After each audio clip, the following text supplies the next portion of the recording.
Positivism Hindi channel प्रेक्षकों को स्वागत। हिंदी के प्रमुख कवि एमपी कमल जी से लिखी हुई भारत के वीर सपूत लोकमान्य बाल गंगाधर तिलक की जीवन गाथा को आपके सामने प्रस्तुत करना चाहती हूँ। तिलक अंग्रेजी शासन के कटु आलोचक थे। मंत्री होते हुए भी उन्होंने सरकारी नीतियों की आलोचना करने में कोई कसर नहीं छोड़ी थी। अकाल और प्लेग से निपटने में सरकारी कामकाज की सबसे अधिक आलोचना मराठा और केसरी से ही की थी।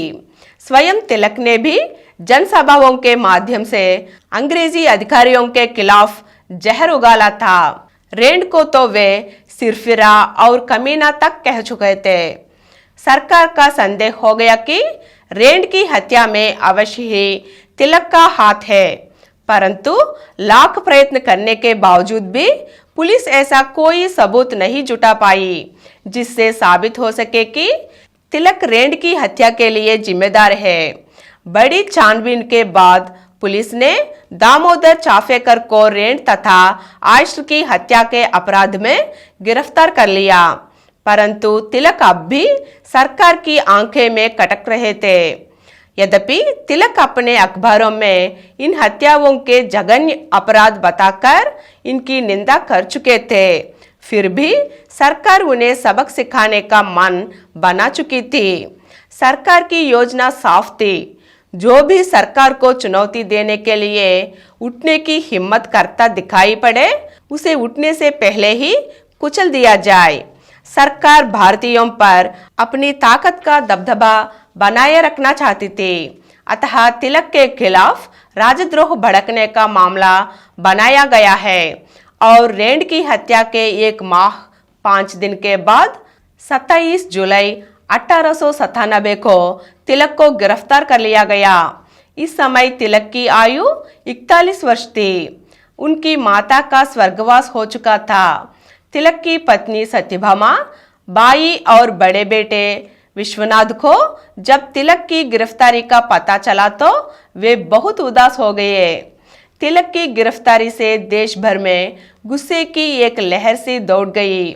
तिलक के अनेक मित्र तथा संबंधी राजद्रोह शब्द से इतने डर गए कि उन्होंने तिलक से संबंध ही तोड़ लिया।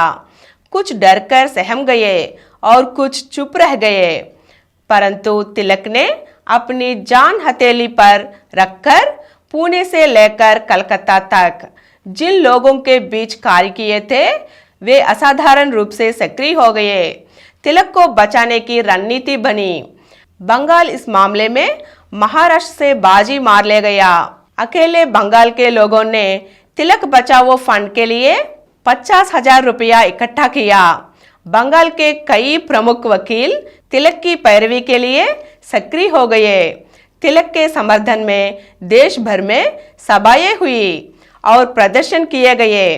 वकील तिलक की जमानत के लिए रात दिन एक कर रहे थे, परंतु सरकारी जज इतने सख्त थे कि जमानत के लिए तैयार ही नहीं हो रहे थे। जब दबाव बहुत बढ़ गया तो अंततः 4 अगस्त को न्यायाधीश बदरुद्दीन तैजबी ने तिलक को जमानत पर रिहा कर दिया। तिलक जब जमानत पर रिहा हुए तो महाराष्ट्र में क्या हुआ, अगले अंक में जानेंगे। धन्यवाद।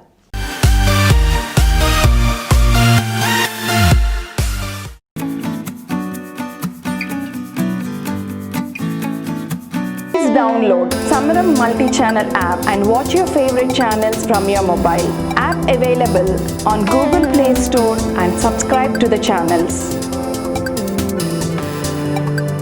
For more videos, please subscribe to this channel Positive Atheism and activate the bell icon.